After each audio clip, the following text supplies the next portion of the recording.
Okay, let me start over. My name is Niranjan Pandian, and it's a pleasure to be, joining you today. Identity, it's a very core concept that touched my heart, and little did I realize the importance of the topic and how it is important to me as a person till later years. So I'm happy to share with you how important and how crucial this is. Growing up in a multicultural community where I was exposed to, Chinese opera music, suddenly I'll be playing for, Malay ethnic makam-based material. Then suddenly I have to play as a soloist for orchestra-based material. Then I have to prepare for, Indian classical Bharatanatyam repertoire. And then the other day I have to go in right pitch. And then I have to, this is just a week's work. But I'm always anchored by something, which was the notion of identity. Who am I? Why am I doing this? Why am I so passionate about this? And I'm living this life. What is the meaning that I'm giving to my community? What do I represent to them?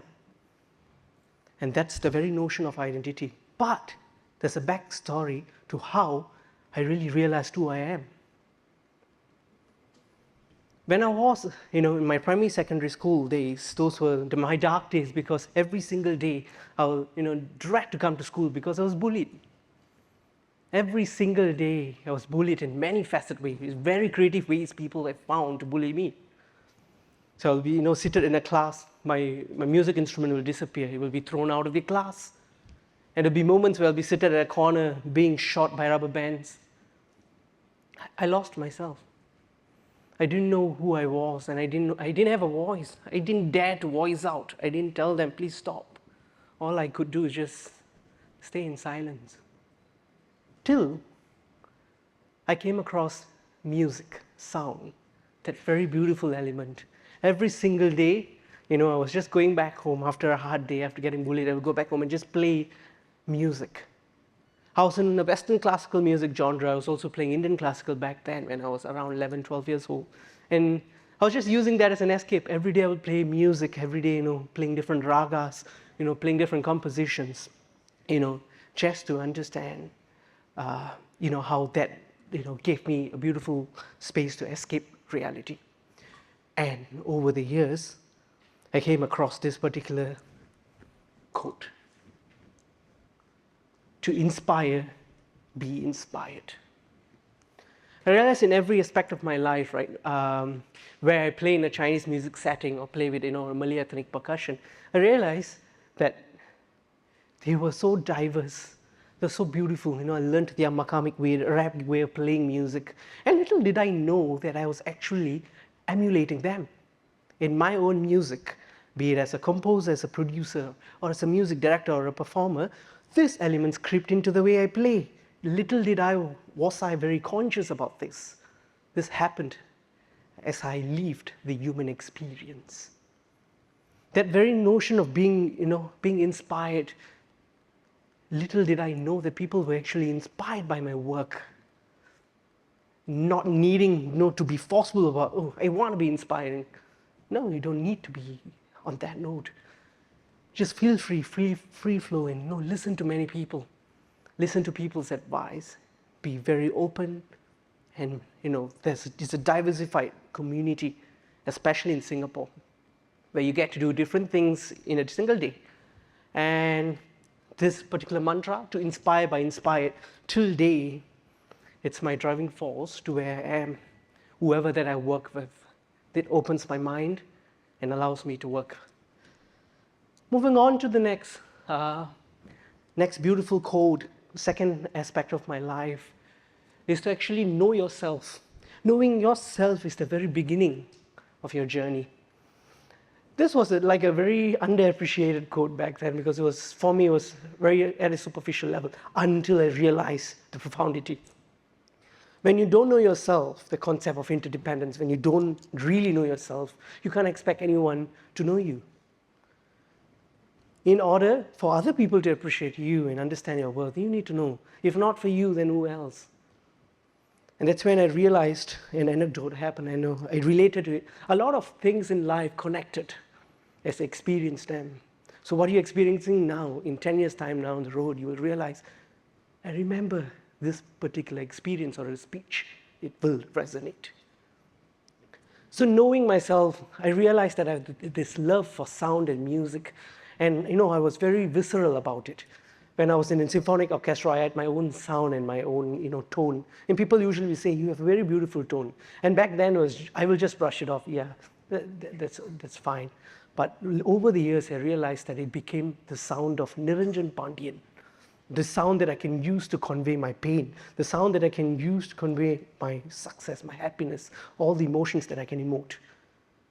If not for words, I can better emulate them through the sound of the Indian bamboo flute.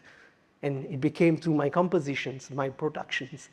So I realized that if you know yourself very well enough, that's the beautiful essence of being a human being. Love yourself, know yourself, and other people will take an inquiry on you.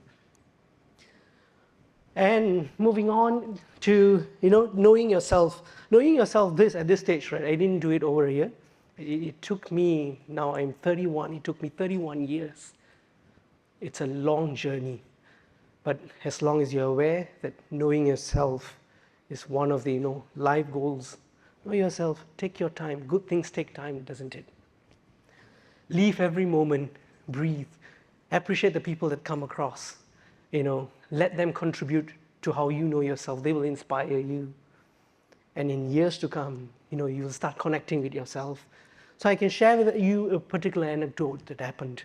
It was 20 years back where I met my guru, and I was pretty, not connected to music at the time. I was just learning lessons and going through, and I was a pretty ungrateful soul, I would say.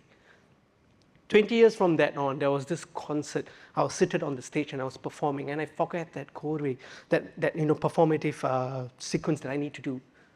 So all that I recalled quickly as an impulse was to remember that very first lesson with my teacher who taught me to let go and be at that moment. And when that connected to me, automatically, viscerally, I started playing sequences. I started improvising and be myself. And at that moment, I realized that's how dots connect, That's how life connects. And you will discover yourself, and it's like a puzzle. And over time, you will be very confident with your identity. You will be confident with who you are. And for me, that's quintessential of being a human.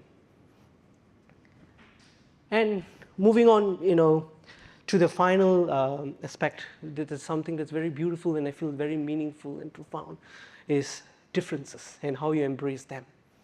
I come from a background, really, I started from ground zero. I had no connections, no networks. I knew nobody in the industry. I came from a third-generation immigrant family, and we built our way up as we worked with diverse people. So I worked with the Southeast Asian region, the musicians. So there was this moment where I met this Indonesian player. So he was playing this instrument called Lampong. It's from the Lampong region, as well as a Klui from the Thai region. He doesn't understand English. I can speak to him, but the more I spoke, the more confused he was. So what did I do was, I spoke less, I took out the flute, and I played sound. Immediately, he took out his Klui, and he also played the exact inflections. And he was now putting on his own inflection, expecting me to answer it back on the Indian bamboo flute. And this went on for 25 to 30 minutes, and it was the concert for information. It was happening organically right at the moment.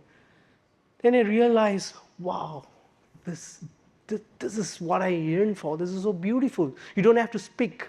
You just have to play sound and play music to connect. And I realized what better way there is to embrace such differences through sound. That drove me to 20 years of my journey to collaborate with Southeast Asian musicians, of course, representing Singapore, bridging Singapore's multicultural aesthetics and community across the globe. And even in South Asia, there's so much diversity, from the Indian folk regions to the Indian classical regions, Indian blues, indie, cinema blues. There's so much genres.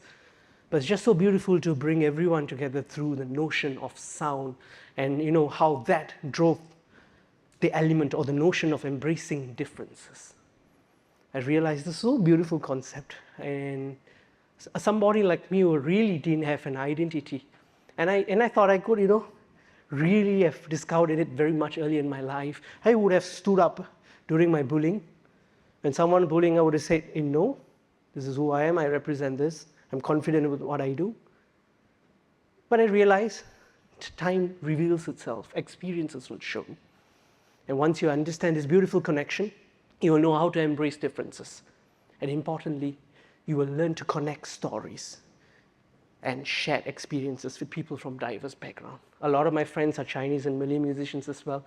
The number of things we share about their music, their culture, has embedded into me in a way that I now can play across genres, and I connect them to the stories they share with me. So there's a beautiful takeaway you can take to embrace the differences and to also connect with shared experiences. So, is identity, how is it related to art? As I spoke, you would realize my identity morphed in accordance to the experience that I had with people from all walks of life. I've met people who, degraded music. I've also met people who were inspired. But all this contributed to the spectrum of identity.